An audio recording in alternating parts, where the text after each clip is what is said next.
Alexa और फुसफुसाता जंगल।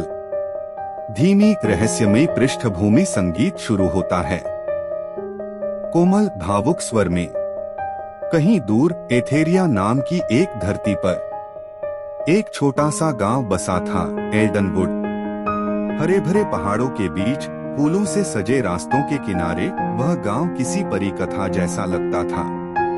उसी गांव में रहती थी एलेक्सा, एक सरल, दयालु और बेहद खास लड़की। एलेक्सा में एक अनोखा उपहार था। वह प्रकृति की आवाजें सुन सकती थी। पेड़ जब सरसराते थे तो वह समझ जाती थी कि वे क्या कह रहे हैं। नदियां जब बहती थीं, तो उनके सुरों में छिपे संदेश वह महसूस कर सकती थी। गांव में सब कुछ शांत और सुंदर था, लेकिन एक दिन सब बदल गया। आसमान पर बादल छा गए और धरती ने चुप्पी साध ली। एक भयानक सूखा पड़ा। खेत सूखने लगे, कुएं खाली हो गए और जानवर भूखे रहने लगे। पेड़ जो पहले बातें किया करते थे, अब मौन हो गए। थोड़ा चिंतित स्वर। गांव वाले डर गए। एक सभा बुलाई गई। क्या किया जाए, किससे मदद मांगी जाए? तभी एलेक्सा आगे बढ़ी। उसकी आंखों में डर नहीं था, केवल विश्वास था। उसने कहा, मैं फुसफुसाते जंगल में जाऊंगी जवाब ढूंढने। गहराई से, थोड़ी धीमी गति में। जैसे ही एलेक्सा जंगल में दाखिल हुई, वहां की हवा बदल गई। हर पेड़ जैसे उसे पहचानता था। लेकिन यह आसान यात्रा नहीं थी। उसे रास्ते में कांटों से, भ्रमित करती आवाजों से और रहस्यमयी छायाओं से जूझना पड़ा। हर चुनौती ने उसे मजबूत बनाया।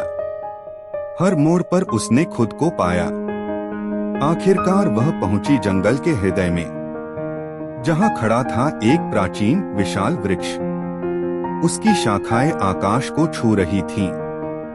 वह वृक्ष आत्मा बोल पड़ा, गांव ने हमें भुला दिया है। प्रकृति से लिया बहुत है, लेकिन कभी उसे लौटाया नहीं।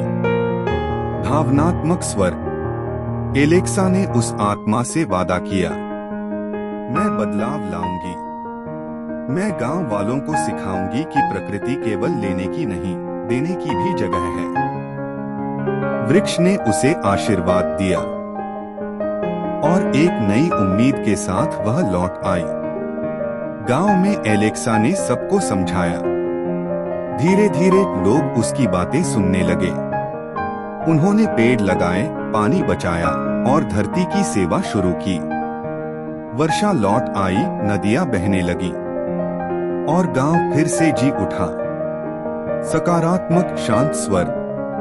अब एलेक्सा केवल एक लड़की नहीं थी, वह बन गई थी धरती की रक्षक। वह पुल बन गई इंसान और प्रकृति के बीच। और जब भी हवाएं चलती, पत्ते सरसराते, तो एक नाम गूंजता, एलेक्सा। धीमा संगीत समाप्त होता है।